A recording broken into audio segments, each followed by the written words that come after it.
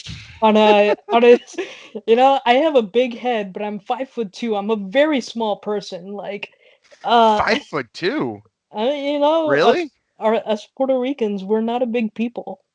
My wife is 4'10".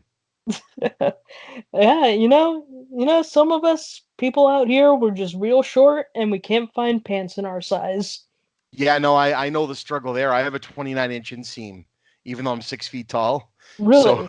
yeah, any pant above a 36-inch waist, which I range from 36 to 38, depending on, you can't get them shorter than 32 inches. So, Yeah, yeah, like I have like a normal guy waistband, like a 32. So like that would be normal if I was like 5'8", 5'10", yep, but then, I'm very, very short. you So need like 26-inch inseam. basically, All right, so now that we're back from our musical interlude, please make sure you go see Random Dave Matthews Band covered on harmonica by Chris and Andy this week at the VPAC. And now back. Spoiler alert. all right. So just looking at some of the topics here.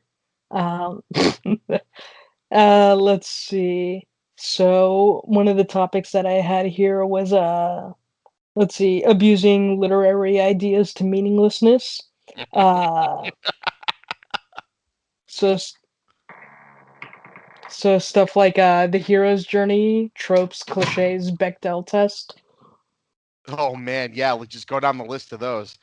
Yeah, The so hero's journey, every film. Doesn't matter if it's a comedy, doesn't matter if it's a drama, doesn't matter if it's sci-fi, horror, or action. Done yeah, to death.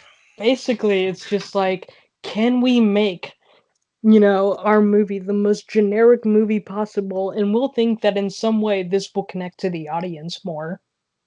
Kids' films are the worst culprits of this. I know, it's partly Star Wars's fault and partly every person who has tried to ape Star Wars since then. I feel like George Lucas should have just never shared any of his influences.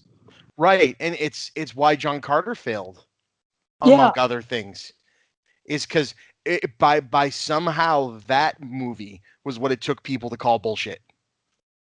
yeah, Oh, yeah. even though Well, John Carter was like, it wasn't sci-fi novel zero, but it was Star Wars influence zero.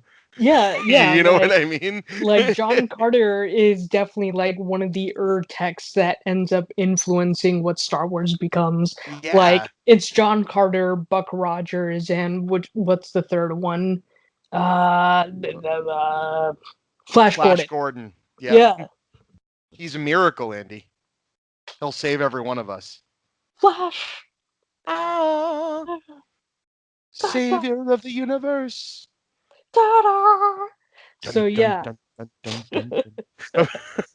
So yeah, no, it's the hero's journey. It's frustrating because in for how it originates, like for people who don't know, like in general what the hero's journey is, it's this idea that was formed of like looking at various mythologies across cultures on earth and seeing that there was, various common beats to a lot of mythological stories, and seeing that like, oh, like it's interesting that like across cultures, like the way we have these stories come up is that we tend to hit these certain beats. Um, and then George Lucas was like, "Oh, that's really cool. Like, I kind of want to apply that to my weird sci-fi epic space opera that I'm doing." And then everyone else was just like, "Yeah, I see what you're doing.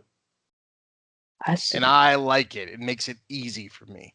Basically, and it turns out that most people are not as good as George Lucas, which, as much as we shit on George Lucas now, he's a guy who generally knew what he was doing back then. He is an incredible idea man. The Yeah, man, he's just got it. I mean, you cannot deny him the creation of at least 15 to 20 of the most iconic film characters of all time. right. Like the guy generally has, things, and concepts like down. And part of what makes his movies work isn't just the fact that he adheres to the hero's journey, but that he made it compelling. You know, Yes. there, every single mythology on Earth is public domain. We haven't had though a million like Anubis movies or a million uh, Perseus movies because for the most part, people aren't very good at making them. Yeah. And it generally requires like a pretty decent amount of work to make that work because overall the hero's journey is a pretty simplistic format for telling a story. Like fucking the Big Lebowski follows the hero's journey. That Yes, it doesn't does. that doesn't mean that it's good because it follows it. It's good because the It's Big good in Lebowski is spite a of good it. movie. It's good in spite of it. Yeah, like And it's lots of. it's it's so hard when you go down that rabbit hole to find movies that don't follow that format. Mhm. When you really think about it, like I'm having a hard time right now coming up with some. There's Right, some that subvert it. right, like I'd argue that the Guardians of the Galaxy films have fun trying to subvert it. It doesn't change the fact that it's a hero's journey story. right, you know, like they subvert it by making Han Solo the anti-hero, the main character. right, That's right, like in the ways in which Harry Potter ends up becoming a memorable series is by how at the like tail end of that series it's subverting those expectations and being like, oh, like yeah. thought you were the chosen one. Actually, the chosen one was kind of a made up idea that was basically just set in stone by whoever the villain went after when you were infants. Yeah, I love that about Right. that. That the most ingenious thing that I mean, outside of the fact that Harry Potter just it's bottled lightning of ingeniousness, and even J.K. Rowling herself has shown that it cannot be replicated. So please Right, stop. right. Like I um, yeah, no, you're telling someone who has not seen the second Fantastic Beast but loathes the first one. oh yeah, I watched the first one and I won't go near the second one just out of I can't believe that first Fantastic Beast movie is written by and directed by the same people that made the last three Harry Potter movies. Yeah, It doesn't like make any last sense four. to me. Like it's Yeah. yeah, it is not a good movie. And like I when people go to bat for it, I'm like, how can you? Like that's just not a good movie. Well, Like the other thing is there's a fun story going on in it, and it's not the story they decide to tell. It's the perfect example over like if Harry Potter had decided to follow, I don't know, pick any other character besides Harry Potter or Hermione and right. make it be it's not going to be as interesting because the interesting story in Harry Potter is the hero's journey that gets subverted by a whole bunch of adults basically saying, "Yeah, you know what? We kind of just made this up as we went along and yeah, all these events were going to kind of go down without your influence and you're just lucky. So have fun." Yeah, It's like kind of like, "Wait a minute, what?" Fantastic Beasts is so frustrating. It is like they decide to follow the character who is maybe in a movie about, wizards, traveling around like roaring 20s or is it 30s America. Yeah, it Like should be the most interesting movie ever made. yeah, and the main character is possibly if not the least interesting, like the second least interesting character that can cast magic in that movie. Like Yeah, why is Eddie Redmayne the main character in that? Why is Newt Scamander the main character in that movie? right. And it's not even like Eddie Redmayne. He's I find him to be annoying in a lot of roles. He's perfectly fine as that character. He's playing that character correctly. It Yeah, shouldn't be the main character. it, yeah, right. Like who's his friend in that movie? Dan Fogel Yeah, is and he's fucking great. Dan Fogler like almost saves that movie. It's just the right. movie isn't good. He's the best character in that movie besides like Colin Farrell and like Oh There yeah, Colin Farrell showed up too. Yeah, I forgot about that. Yeah, like, he's really good in that movie, and then at the end of the movie, it's like, "Oh, whoop, nope, he's Johnny Depp," and that was the moment where, like, I just rolled my eyes so hard that I basically was rolling out of the theater, like, "Oh my god." Yeah, that was such a bummer. I mean, oh yeah, stipulation, people, fuck Johnny Depp, he's a terrible person. Uh Yeah, and that gets more and more confusing every day, too. it's really uncomfortable that they're keeping him around for these movies. Well, and did you see like it's like it keeps flip-flopping and I don't even know who to believe anymore because it's like apparently the two of them were super abusive and so Yeah, like and so it's like were they both just shitty human beings? Like I don't even know what to believe anymore yeah, because no one should get the crap beaten out of them by the other person in a relationship. Doesn't matter. But right. like you're giving it to each other and then going and complaining about it. It's like, dude, you It's both need help. You both need a lot of help. Is what it sounds like to me. it seems like a very fraught situation, and in Yeah, general, in general, it just seems that all signs point to Johnny Depp is not a particularly good person, yeah. and how the cast and J.K. Rowling kind of brushed off the concerns Oh, about it, yeah. just like, "Oh, he seems alright," like, yeah, that seems like it's an uncomfortable work environment. And not to say that he still can't be in movies and end up being good despite him, because what's his head, Mr. Thor there, and Harry Potter alumni director whose name I'm gonna forget. Did the Murder on the Orient Express, and Depp is in that. And Yeah, I mean, I he's could give only in two it for, shits, like, 2 but minutes. I could also give two shits less because I really liked the movie. But Yeah, no, it's a solid movie, and I yeah, tolerate it because he's only in the movie for, like, 2 minutes correct, before he dies, so, correct. But he's uh, also in that part in his career where now he's just guy who shows up with funny hats. basically, it's just It's a mess. It's such a I so can't I can't so stand him as an actor or Oh, as a I person. and it's a bummer that it's taken that course, but as it is, everybody ends up being a shitbag, and I hate it. Yeah. But I'm trying to think, are there any movies really that just flat out don't dive into hero's journey?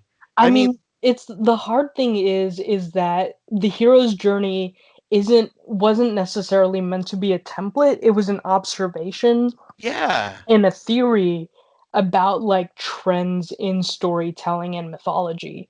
So, like, it's not necessarily the fact that so many movies model it is almost like you're just modeling, like, act structure.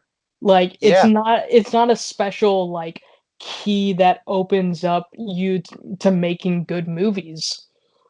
no, Like, in the end, it's just not something that ultimately leads to creating good stories, like, that's not what it's for, and for so many movies to try and do that, like, I'm sure that you do get some movies where, like, if it does, like, some form of, like, nonlinear storytelling, or, like, there's, like, multiple main characters, like, things like, I don't know, like a Pulp Fiction or something, maybe, yeah, then it doesn't really follow, like, the hero's journey, but a lot of but movies do. but again, Pulp Fiction was one I was thinking of in my head, but then Bruce Willis's boxer character very much follows the hero's journey in his little snippet. There's I'm trying to It's think, so weird, right? you have, like, your call to adventure, your refusal, Yes. your obtaining of the elixir, this and that, and it's been a little while since, like, I've Me too. That's why it took me a minute to come to terms with it. But it's he's got the like his bit of the nonlinear story because everybody else is it's kind of like just a snippet of their existence.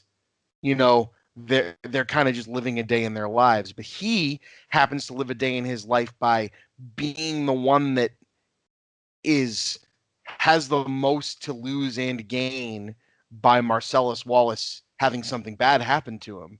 Right, right, And then he's the one that has to save him. And by doing that, also achieves his end goal of his hero's journey. So right, it's kind of weird that even a non-linear, very un-Hollywood, un-old-fashioned storytelling movie, because Pulp Fiction is one of the first movie that pops into my head when I think about something obscure from a storytelling format, can't help itself. right. But but Right, and that's where like the hero's journey as an observation of stories really applies. Because yeah, if you're going to tell like this movie with like multiple characters and multiple points of view, it's understandable that one of those story arcs is going to be a more conventional one.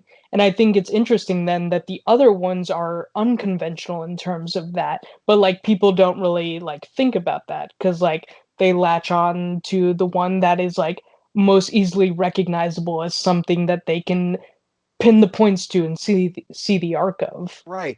I'm thinking, and again, I haven't seen this one in a bit either, but an obscure movie that probably doesn't follow most of the storytelling tropes would be like Tree of Life. Yeah, yeah, I it's a Terrence Malick film. Yeah. I've been meaning to getting around to see it. I know there's Brad Pitt and there's Oh, it's a dinosaurs. friggin' trip, dude. It is a weird one. But yeah, no, this is a really interesting one because it really took you saying it for it to pop into my head exactly how much. And like you said, a lot of it might come just as a simple observation. Like you said, I doubt the Coen brothers ever take the easy way out in Right, their screenwriting.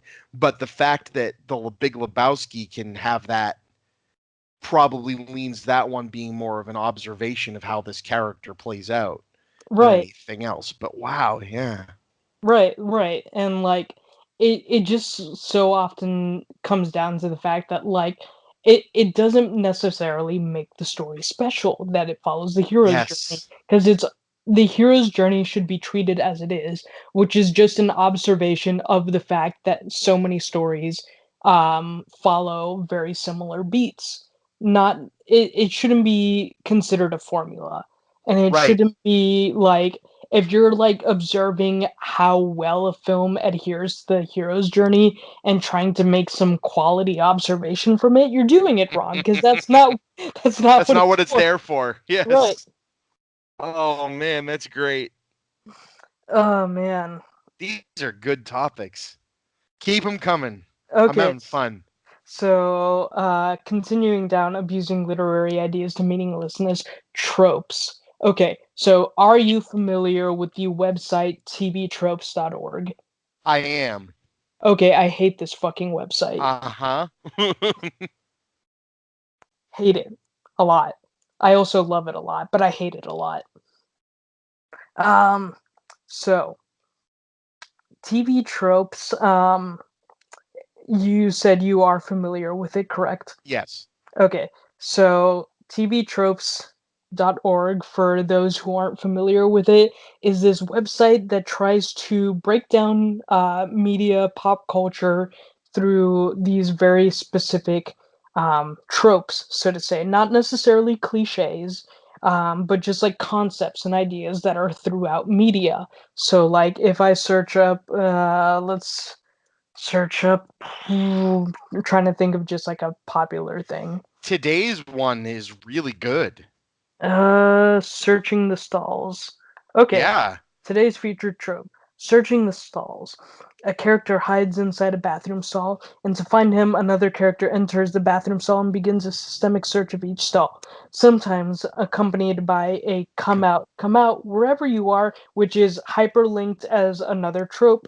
Yep. For people who aren't familiar with this website, if it's our protagonist hiding from the villain, then four things may happen, and none of these count as subversions. The villain gets interrupted before he makes it to the hero's stall.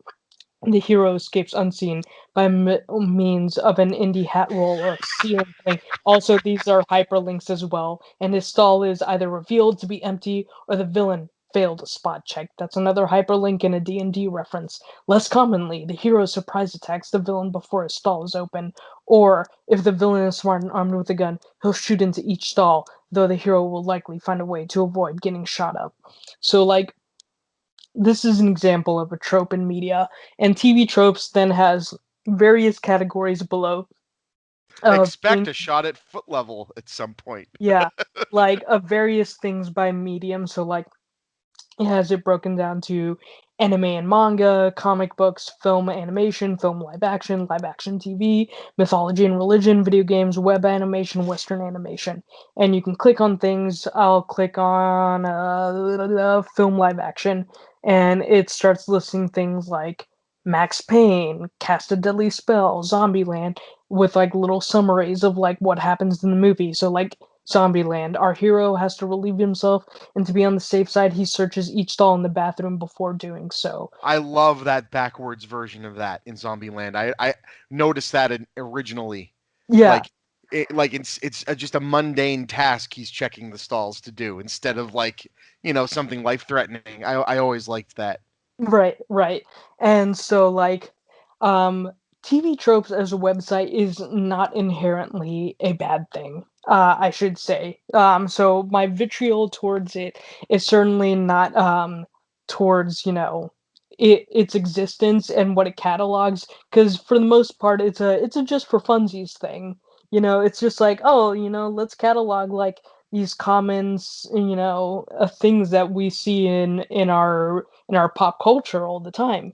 My issue with it is how it becomes like baby film nerds or baby anime nerds' first way to like judge media, and it's Yes, obnoxious, anything that turns into gatekeeping or judgment, right? it's used wrong if you're doing it that way. Right, like, it's like, oh, this, this movie was all right, but like, it did that thing where like, there's not really continuity from when like the hero said like a one-liner, and then like later on in the movie, like he did something that like he didn't really seem to remember that he did involving his one-liner. And it's like, who gives a shit? My favorite one that almost the entire movie going audience knows and uses incorrectly is the existence of jump scares. Yeah, like treating Like, jump that's scares as a bad thing. immediately a bad thing. No, too many is a bad thing. Poorly done ones are a bad thing. It doesn't mean that they are bad. Right. Like people and I include myself, I really love the new It Chapter Yes. 1. It has a Yes. lot of jump scares in it. Oh, but almost all of them are fantastically done. They're really good, like the flute woman in the synagogue. Ah, that is so fucking creepy and so terrifying. Or when Pennywise jumps out of the bloody sink Yeah. when Beverly goes into the bathroom. Like, those are jump scares. They're really fucking good jump scares. Yeah, and you can have a really good legitimate jump scare and you can have a really good false jump scare. But if your movie does too much of either of them in a poor way, that's the trope that people have locked onto, but they use it wrong. Well, it would have been a better horror movie if it used less jump scares. Hold on. Two of the best horror movies that came out in the last 3 years, Get Out and Us, each have a couple of jump scares in them and they're fantastic. Yeah, You know like what I you're mean? you're not upset about jump scares, you're upset about bad jump scares. Yeah, and you're trying. It's like you said. We've talked about plenty of these things. It's like picking one metric to gauge something. I like the idea of these tropes websites because it's a fun way to sit around with your buddies and talk about, haha, yeah, that's right, that did do that wrong, or that is a little bit overdone. Not to sit there and go, oh, it makes it a bad movie. Right, right. Like this idea that like, oh, like because this film did like this specific, narrative thing that so many things have done before somehow counts as like some check against it, some mark against it. And no, like that's just not how observing media works. Like that's just a very poor way to engage with media. Like, if that's how you want to do it, like, I believe you're just gonna have a weaker experience enjoying media in general. It turns it immediately to the cynical. And I get that some people that just, consume too much. Like, I can understand movie critics getting getting annoyed by tropes and getting annoyed by things that are overdone over and over again, especially if you're going to see a bunch of movies coming out in the summer, because like Yeah, we said, they redo a lot of things. But again, that's their job. Like, you you don't have to let it ruin the experience. To me, I go to movies to be entertained. That's right, my thing. I There's some that I feel entertain me better, but there are very few movies that I outright hate. And there's also very few movies that I outright didn't enjoy the experience of watching them in a theater, even if I don't end up liking the movie. Right? So that's my first step, right, and to analyzing a movie, and then you can sit down and dig into them more. But it's people just write things off the minute they see or hear this stuff because they buzzword latch onto it. So it's right, buzzword stuff right. It's like that annoys almost me. turning movies and video games and TV into like spreadsheets and checklists where it's Yeah, like if it has too many of this thing, like I just cannot deal with it. And it's like if it has too many of a specific like narrative device that is maybe used frequently, you're going to be upset by it. yeah. Like what like it's a very odd way of going about these things. And like I will say, like I used to be like a big fan of TV tropes when I was like 15. I was into this website. I was also 15.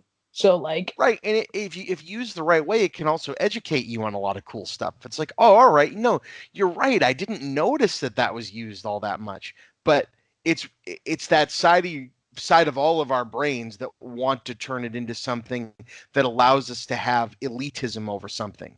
You're trying to have elitism over your media. And right, and by having that elitism, you think that you're better than someone else because you understand it better or you've right, consumed it correctly and they haven't. And right, it's like, like no, that's not how that works. right, you, like you know, you get these 15-year-olds who like they find this website and then like they think they're Neo and they've seen the Matrix now. I have found the end of the internet and it has shown me everything. Right, they're just like, "I see everything now, I see the lines of the code," and it's like, "Buddy, take a film theory course." Yeah, then you'll really see the lines of the code and you're not going to like it anymore. Yeah, like, take like, learn about, like, new critical theory or something like that, or, like, even just, just any theory, like feminist theory, Marxist theory, like, learn something, and, like, then you'll have a really fun time getting really, really over analytical about texts. Nice. So yeah, that's my gripe with with tropes and TV tropes as an idea, as a concept. You've put together one hell of a list of topics for this thing, man. Oh man, I have this is a 5-page Have you single space bullet pointed list of topics. Maybe this is something for a future episode because this might become overblown, but have you talked about or have something on there about a term that makes me really angry? The term superhero fatigue. Hold up. It's possible that we covered it. You Uh, probably did, and we don't have to cover it right now. But if you didn't cover it, that would be a cool topic for a future episode because I think that falls way into the gatekeeping and cynicism thing, where it's like just because you've seen something a bunch of times doesn't mean if they keep doing it good, it doesn't have a right to exist. so I don't think we like on my show. I think we like talked about superhero fatigue in passing, Nice. but we never covered it as like a topic on its own. Well, So I hear about it a lot because my friend who is actually the co-creator of the idea for right quote wrong movie, um one of my favorite movie going experiences of my life was going to see the Avengers with him and another buddy. And this was like, we were he's older, and so he's been at this for a lot longer and seen a lot more ups and downs in how film handled superheroes. And we were up cheering and laughing and high-fiving. And then shortly after that, something just snapped with him and he just doesn't like movies anymore.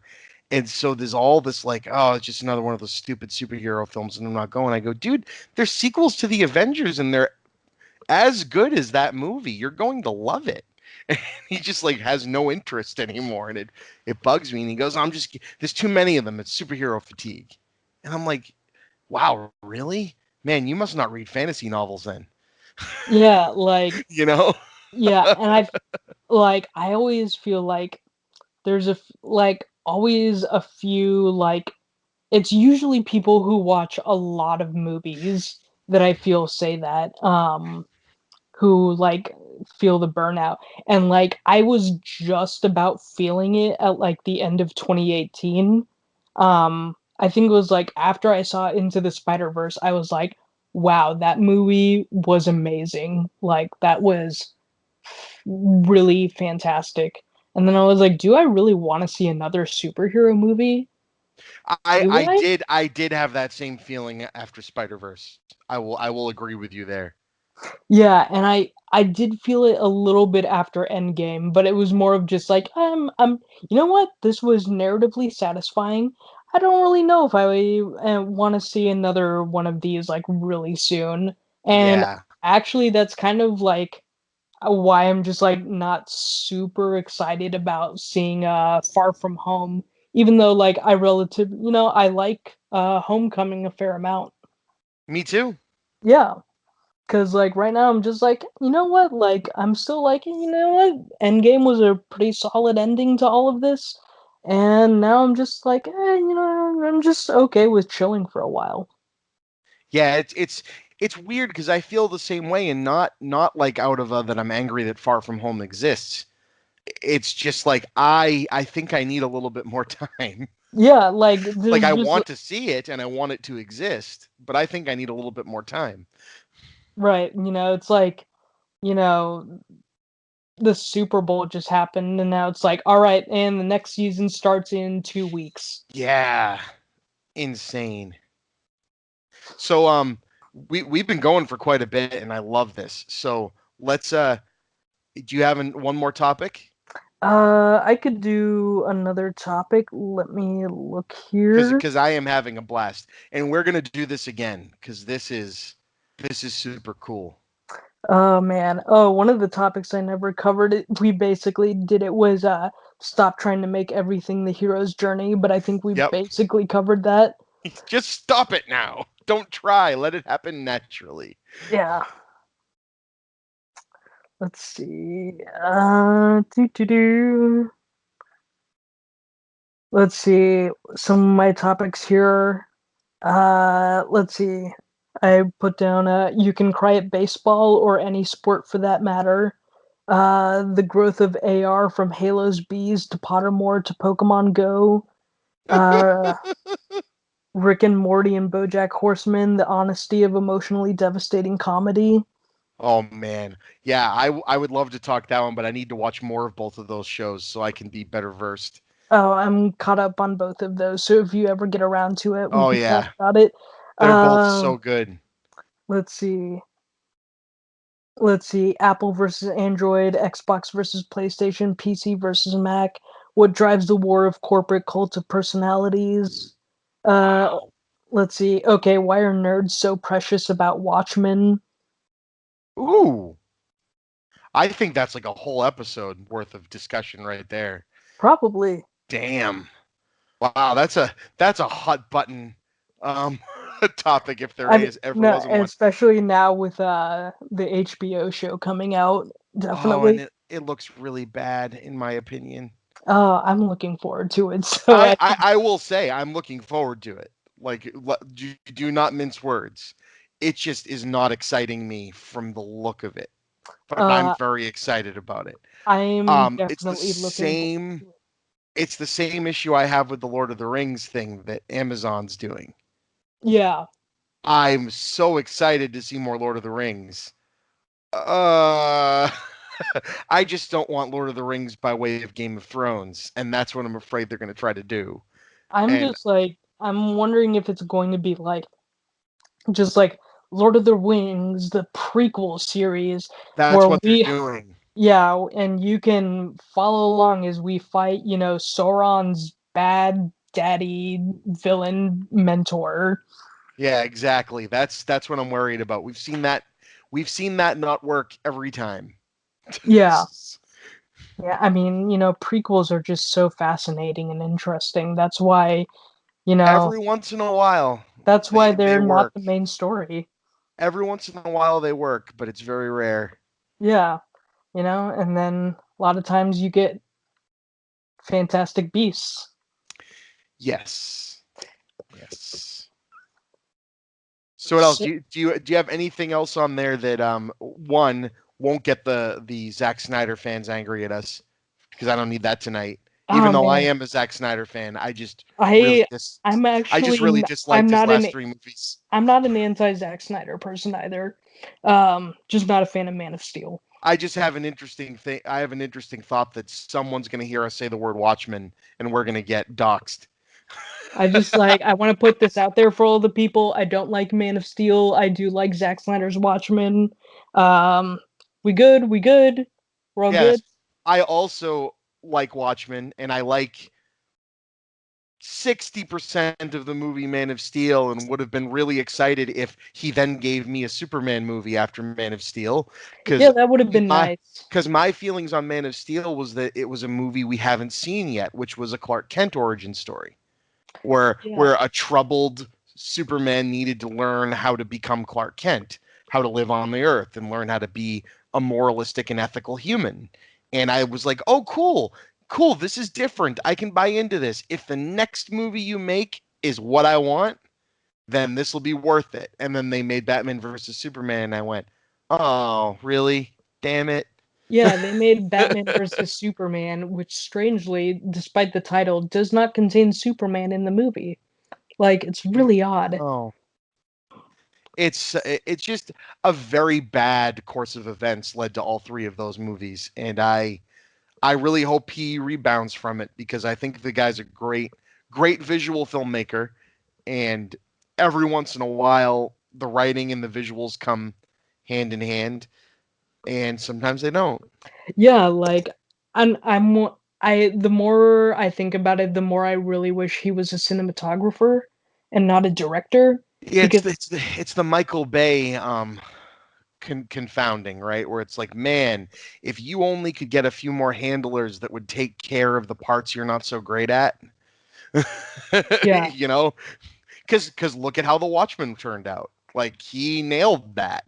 Like right, there, right, and he like nailed that as well as you were going to nail a movie out of the Watchmen. That right. was I really hope he ends up bouncing back from something just because, in general, I think he does have a very distinct visual style that I think is really interesting, and can be applied to a lot of different just places, ideas, and he subjects, and has topics. he has a really good eye or ear for musical choices in movies too. Yeah, like I really do want to see more of him. I just think he kind of needs to move away from this. It Where it it wasn't, yeah, not equating the failures in any level, because there isn't a Batman movie Chris Nolan made that got anywhere even close to being as bad as Man of Steel, let alone as any of the other ones. But it's the Chris Nolan thing. It's like, all right, this is not for you. Like, right, you've told some great stories, but you are obviously not, this isn't your bag. Like, right, go right. Like if not to take away what he made, but it's like, Zach, dude, Watchmen was the perfect superhero movie for you. right, Every like other superhero movie doesn't have to be Watchmen. right, like if Watchmen is your prototypical superhero story, great, but that really means you shouldn't be making a Superman or a Batman movie. Yeah, yeah, especially Superman. There is no way, shape, or form him or Chris Nolan or David Goyer should have been touching Batman and Superman, and Yeah, they just let them touch them. No, over and over and over again. like, I want to see like a Brad Bird or Oh my God, I want Brad Bird to make so many more live action movies. like Mission. Which one did he do? He Ghost did the fourth Protocol. mission. It was Ghost fucking Protocol. beautiful. Ghost Protocol is great. And I love the last two, but I feel like they were a step down in visual quality from Ghost Protocol. I loved Rogue Nation and Fallout. The End of the World or whatever it was called as action movies, but they were more like Paul Greengrass style Hmm. movies. And Ghost Protocol just it had that perfect mix of the John Woo look that he was giving to like Mission Impossible 2, but there was this amazing geography about the action sequences that you only get from a director who's done nothing but work in animation his whole career. Right, right. Like he absolutely has a sense of place Even that Tomorrowland is that way. I haven't seen Tomorrowland It's yet. not great, but I've heard. it's that same control. Do you know Right. what I mean? Like there's a sense that he understands character and their place within architecture Yeah. in ways that directors who have not worked in animation wouldn't necessarily understand. The same thing happened with the guy who made Bumblebee. He's Travis basically Knight. yeah, the Yeah. Leica guy. Oh Yeah. my god. I own Bumblebee, but I have yet to see it. But Oh, it's I fantastic. love Kubo and the Two Strings though. Yeah, it's such a great success story for him because you know, I can't wait to see what live action movie they have him make next because they nearly ruined Brad Bird with Tomorrowland. Right. And that wasn't all his fault. He made the movie he wanted to make. The movie is problematic, but Right. that should not have been as big of a failure as it was. Like Right. that'll come back in 10 years or so as another one of those like Black Hole or Tron Disney flicks that just gets remembered as being a lot better than it was because it's Right. definitely problematic, but it's not bad. It's just it's J.J. Abrams' influence is a negative effect on it. That helps sometimes. It didn't help this one. Hmm. Was That's the best way I could leave it. It's a Right. lot more like Star Trek Into Darkness and a lot less the first Star Trek. Right. Yeah. But Brad Bird, I mean, it's a gorgeous movie. Yeah, so yeah, no, like I want to see like, I really just want to see Brad Bird make a live action superhero movie. Yes. I mean, I feel like saying him for a Fantastic Four movie is a little too on the nose because But we've he'd already nail it. yeah, I mean, he nailed one of them. Yeah, uh, yeah. I mean, I forget who like me doesn't like The Incredibles 2. I'm not big on Incredibles 2. It's such a bummer because on paper it should be great. Like it's very just okay. Yeah, it's not bad. It's just why? It's just okay. It's It's just just all right. why? I just It's don't just, I don't see it needing to exist. yeah. So he made he made one good Fantastic Four. No, but I'd really love to see him do a Superman movie. I think we're pretty well past it at this point, but Spielberg still has a lot of energy in him, but I don't see him really doing a superhero movie at this point unless it was something really unique. I Uh, think if anything, that's kind of when he's in his Kubrick end of career phase, when Kubrick started getting really weird. right, I think that's when Spielberg might come out with it because I think Spielberg is perfectly set up to make a superhero movie, and I right, think that's why he hasn't done it. right. Like everyone knows his sensibilities are perfect for it. We just like don't know, what would he do with it. He's already stated that his favorite ones are the Guardians movies, which Yeah, not shocking at all. The not Guardians movies no, those are are exactly what he would have made. right or something very akin to that. Oh man, I'm trying to Now think. I want Spielberg. So you're right though. I bet Spielberg making a superhero movie would be very similar to what Brad Bird's live action superhero movie would be like. Right, right. I'm just trying to think of other directors I would, I'm just making this a topic now. Directors who haven't done superhero movies that we'd really like to see make superhero movies. You know, that's a really good topic because I've got a few. They've always threatened that Darren Aronofsky was trying to get a superhero movie He off was the trying to ground. do a Batman movie, right? Yeah, and I Which, would have loved to have seen that.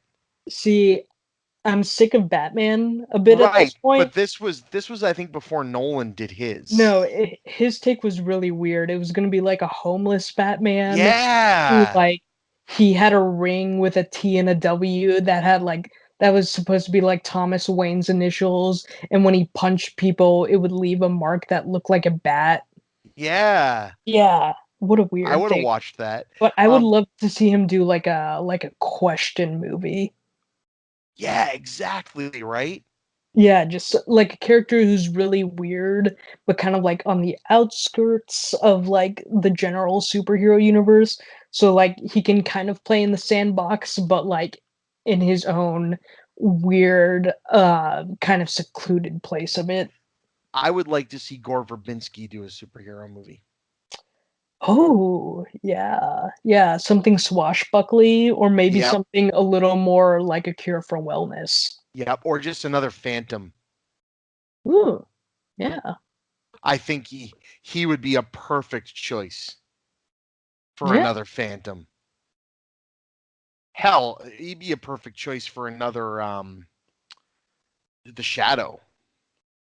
Yeah, like one of those very pulp superhero Dick characters. Tracy.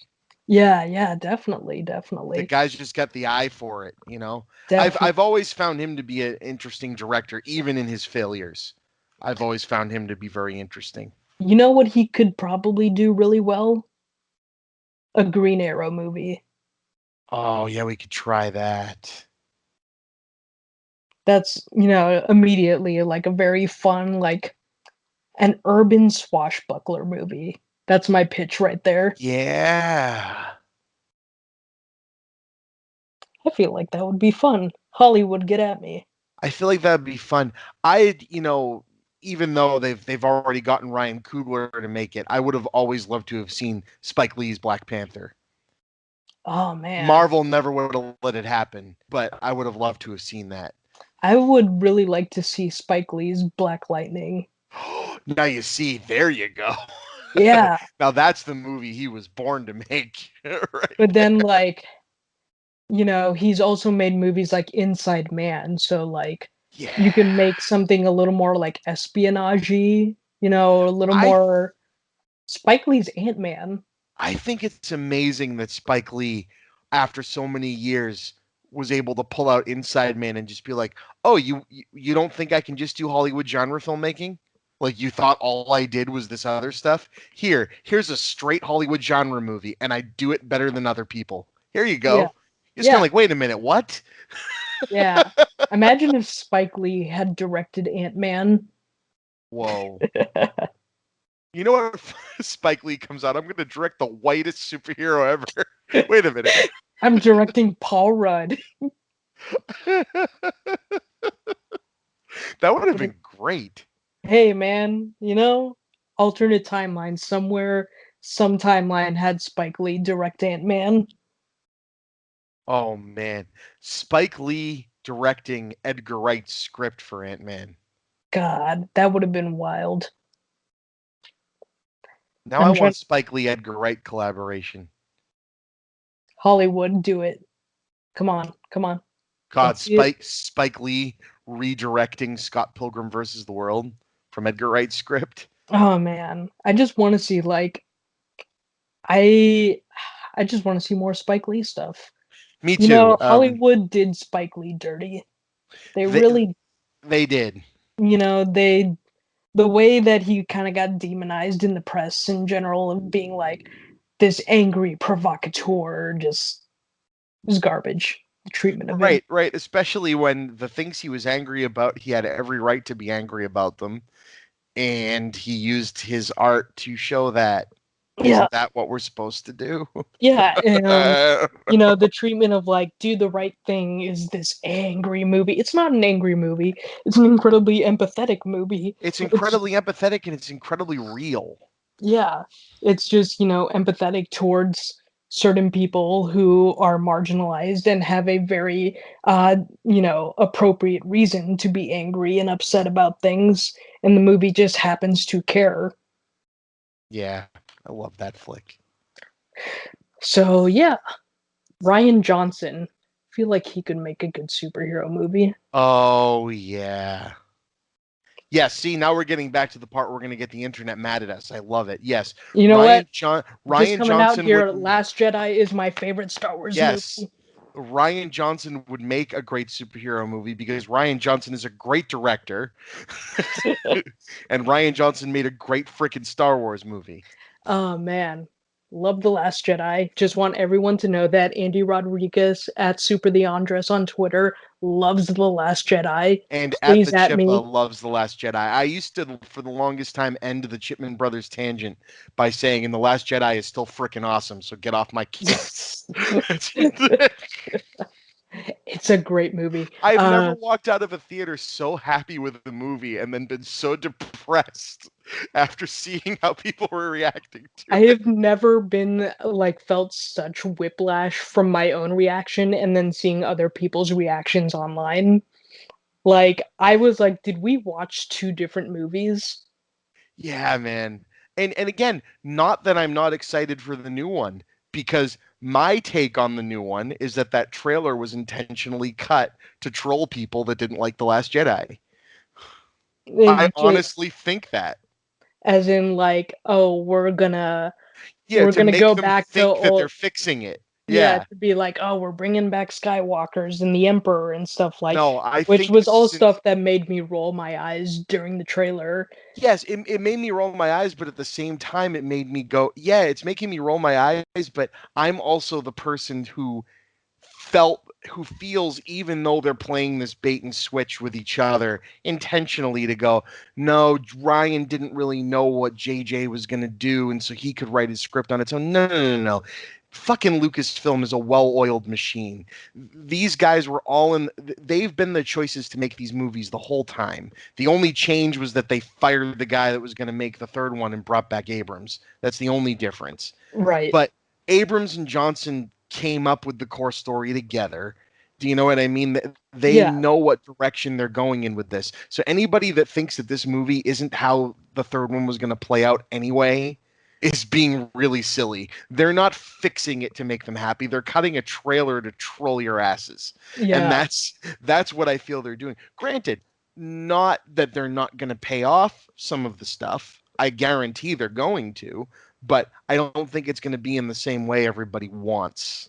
Yeah, no, You that's know? a really solid take. I mean, in the end, like, as long as the movie ends up not revealing Rey's parentage or doing anything like that, I'll be Right, happy. Like, right. please don't That make her a Kenobi or something. Just exactly. I told my brother flat out that that will be the first film in my lifetime I've walked out of. If if they if I reveal her if they parentage. reveal her parents to be anything other than what we've already been told. Yeah. Nobody's. They can tell us who they are if they want. I'm Yeah, fine with they that. can be like, yeah, it was nobody raised mom and nobody raised dad. Because the whole idea, I mean, the movie The Last Jedi ends with a bunch of nobody children having Jedi powers. That's the whole goddamn point. They all can't be fucking Skywalkers and Kenobis. Yeah, Okay? yeah. That's You not how know, this the works. point is that like people who don't have special blood and special family and stuff can do great things. Like Right. that's the And I whole mean, point. and I get it. A lot of people are angry because they're angry at millennials and they think that we were all brought up to feel that way about ourselves. But you know what? Fuck you.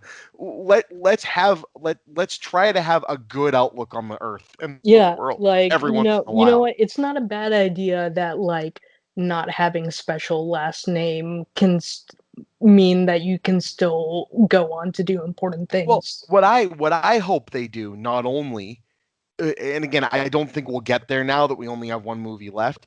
But I would have liked if they were just full on, like, no, Ray legitimately is the freaking, thing that was, you know, uh, told about by the freaking thing, and we had it wrong with the freaking Skywalkers, and it wasn't freaking Vader, and everyone from that fucking bloodline is going to turn bad. Sorry, that's why Kylo Ren is the way that he is, and this person is really the chosen one that will bring balance to everything and scene. Yeah, You or know, just like I if you inherit, or just like the idea of like, oh yeah, if you believe in a chosen one, it just makes everything fall apart. Like, yes, yeah, yes, like it's the Anakin Harry believed, Potter thing. yeah, Anakin believed he was the chosen one. It all fell apart. The Jedi believed he was the chosen one. It all fell apart. Luke You know, literally had to cut himself off from the world because he almost murdered his student. Like, yeah, how do people slash not nephew. find this shit compelling? His nephew believes he's important because he's the grandson of the chosen one. He turns evil. It turns out that like Star Wars has always been a narrative about how the chosen one is a bad idea. Right, we need to find a new way. So yeah, that was So fun. yeah, now it is Um, very late. yeah, do you want to wrap things up? Because I need to shower and get Yes. ready to go Yes. for work. I do. I have to do the same thing. So I want to thank you again, Andy, and I'm hoping that you had as much fun as I had I had a lot of fun. reliving your show. Um, and please get in contact with me, and we will do this again. This might just become a regular bit for a while. We'll do It's a these lot of every couple fun. of months. It's a lot of So fun. so with that, thank you, Andy, for shooting the shit with Chippa, and we'll talk to all of you guys soon. Have a good night. Have a good night.